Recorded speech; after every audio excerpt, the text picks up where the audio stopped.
Oh. Ramai orang fikir kalau nak sihat kena kurus. Tapi betul ke kurus tu akan jadi sihat? So aku share dengan korang 5 elemen sihat dengan Brisk Walk sebagai contoh. Let's go! Untuk korang yang masih belum follow aku jemput untuk korang mengaktifkan ke 5 butang di sebelah kanan. Tekan butang tambah, kita boleh bersahabat dan aku boleh kongsikan lebih banyak tips-tips yang menarik tentang kesihatan. Jom! Elemen pertama, fizikal. Kajian di Universiti Harvard menunjukkan 30 minit sehari Brisk Walk boleh bakar 150 kalori dan mengurangkan risiko penyakit jantung sebanyak 30% tahu korang. Elemen kedua, mental. Bila kita Brisk Walk, badan hasilkan endorfin. Saintis panggil ni sebagai natural antidepressant.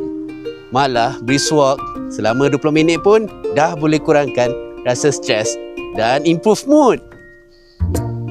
Elemen ketiga, emosi. Aktiviti berjalan secara konsisten boleh bantu tidur lebih lena. Satu kajian menunjukkan bahawa sesiapa yang mengamalkan Brisk Walk ni selama 5 hari seminggu, insya-Allah tidur lebih lena dan kurang rasa gelisah. Elemen keempat, social. Brisk Walk dengan kawan atau keluarga ni boleh bina hubungan lebih rapat. Support system ni penting kerana ada kajian yang menunjukkan bahawa orang yang ada support system macam ni hidupnya lebih panjang dan sihat, insya-Allah. Elemen kelima, spiritual.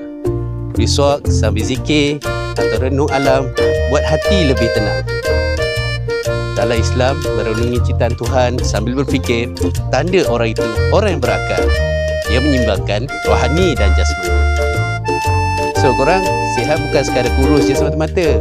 Ia gabungan fizikal, emosi, mental, social dan spiritual. Dan Brisk Walk boleh sentuh ke-5 elemen ni. So korang, jom Brisk Walk, apa lagi? Jangan malas now. Let's go.